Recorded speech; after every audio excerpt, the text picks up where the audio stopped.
Amado seja por toda parte o Sagrado Coração de Jesus, eternamente. Quinta-feira da 34ª semana do Tempo Comum. O fim das guerras começa com o conhecimento do Evangelho. O que temos para partilhar hoje nos vem do Evangelho de Jesus Cristo segundo São Lucas, capítulo 21, versículos de 20 a 28. Nesse episódio, Jesus, falando a seus discípulos, assume sua condição não só de mestre, mas de profeta. Ele anuncia que a destruição de Jerusalém está próxima. Ela será cercada de exércitos.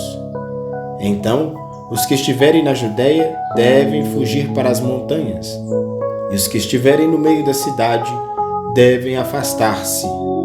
Os que estiverem no campo não devem entrar na cidade, pois esses dias são de vingança, para que se cumpra tudo o que dizem as Escrituras. Ele anuncia que serão infelizes as mulheres grávidas e aquelas que estiverem amamentando, pois haverá uma grande calamidade contra esse povo. Serão mortos pela espada e levados presos para todas as nações, enquanto Jerusalém será pisada pelos infiéis, até que o tempo dos pagãos se complete. Ele profetiza: ainda que haverá sinais no sol, na lua e nas estrelas. Na terra as nações ficarão angustiadas, com o pavor do barulho do mar e das ondas. Os homens vão desmaiar de medo, só em pensar no que vai acontecer ao mundo, porque as forças do céu serão abaladas. Então, eles verão o Filho do Homem vindo numa nuvem, com grande poder e glória. Jesus pede que quando essas coisas começarem a acontecer, os discípulos levantem e ergam as cabeças, porque a libertação está próxima. Toda essa profecia do Senhor realmente aconteceu 40 anos após sua morte, no ano 70 da era cristã. Foi uma grande calamidade anunciada. Fogo, fome e miséria se abateram sobre a cidade de Jerusalém, com cerca de 90 mil mortos. Lembremos que uma profecia nunca é uma adivinhação, mas um olhar atento às coisas que vão acontecendo e que levarão a algumas consequências. Jesus não era um adivinho, era um profeta. Para muitos homens e mulheres, o sol não mais clareia, as estrelas perderam o brilho e o céu não tem mais cor. Perderam a graça de viver porque são vítimas da guerra e do ódio.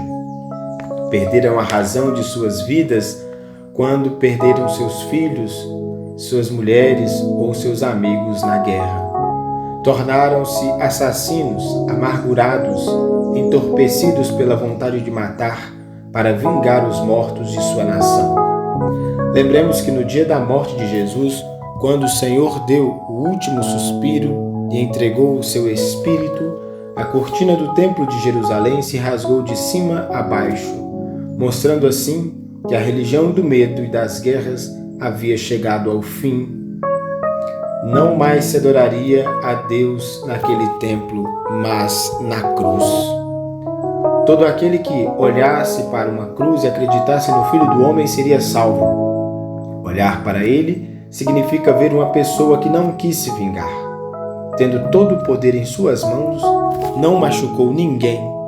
Ele usa esta estratégia para dizer que não é nas brigas e nas disputas que se ganha o mundo. Quando o Senhor veio para Jerusalém e chorou sobre ela, ele viu ali o quanto a cidade estava perdida. Afinal, nenhuma cidade que se alicerce na maldade e na exploração terá um final feliz. As guerras entre os países trarão somente destruição aos dois lados. Os sentimentos de vingança são recíprocos. Quanto mais um lado traz morte, tanto mais o outro se sente no dever de matar também. Assim foi com Jerusalém. Jesus sempre quis acabar com isso. Agora podemos entender porque Jesus sempre falou para não odiar os inimigos. O ódio gera vingança. Tudo que vemos numa guerra são os compatriotas corroídos pelo ódio, tentando se vingar das mortes de seus compatriotas. Essa vingança acaba chegando aos inocentes. Daí se explodem as torres gêmeas que vão matar mais de 4.000 inocentes. Se explodem os próprios corpos para matar mais algumas centenas de inocentes. Com ódio por uma raça inteira, Hitler matou 6 milhões de pessoas inocentes nos campos de concentração. Disso é que tratam as Escrituras. Elas descrevem tantas guerras, tantos sofrimentos e uma infinidade de relatos de violência que apenas o caminhar da história pode mostrar que Deus não queria a humanidade assim, envolvida em guerras, mas que cessassem as guerras em nome do amor que contradiz todo ódio.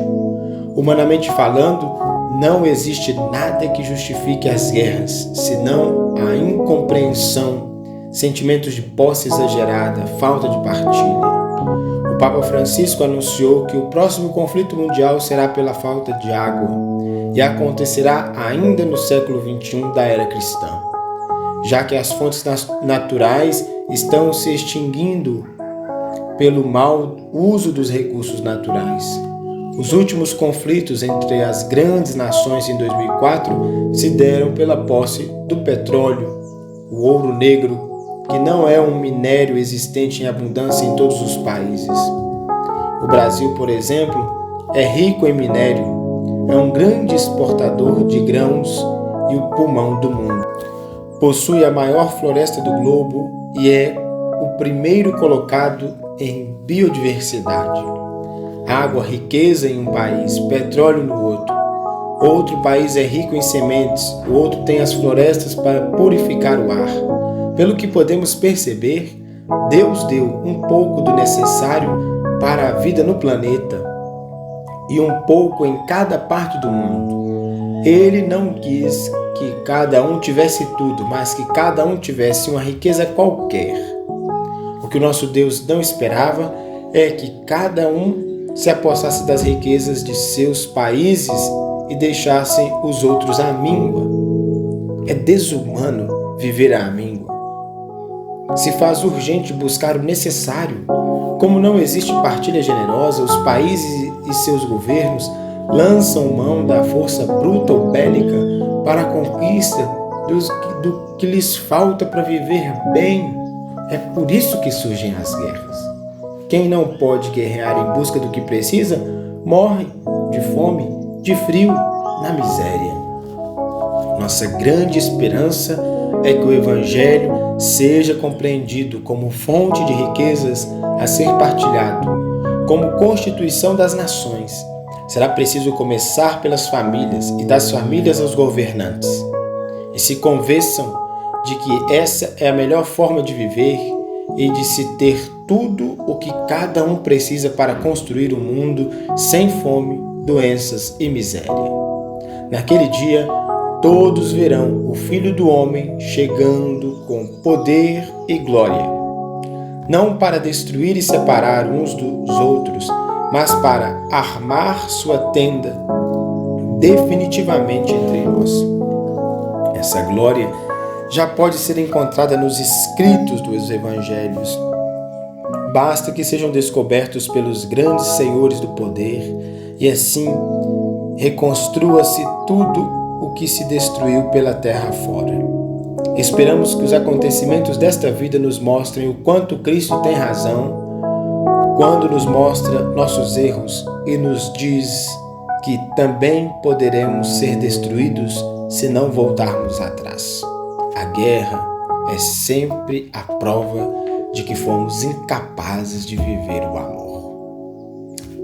Que Deus nos ilumine, nos abençoe e que seja assim, com amor entre nós. Amados irmãos e irmãs, vamos pedir ao Senhor a bênção para os nossos alimentos.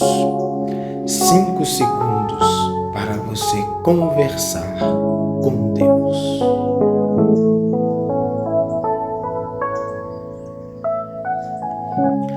nossa proteção está no nome do Senhor, que fez o céu e a terra. Digrai-vos, ó Deus de bondade, abençoar e santificar esses alimentos, as marmitas que estão sendo feitas, os alimentos que estão sendo preparados, as pessoas que estão agora tomando a refeição. Abençoai, Senhor, as mãos que prepararam e que nunca falte na mesa dos teus filhos o sustento de cada dia. Dai-nos um coração capaz de partilhar o pouco que temos com os que nada têm. Vós que sois Deus, o Pai, o Filho e o Espírito Santo. Amém. Dai pão a quem tem fome e fome de justiça a quem tem pão. Um grande abraço, fiquem com Deus, um abraço do Padre Luiz e até amanhã, se Deus quiser.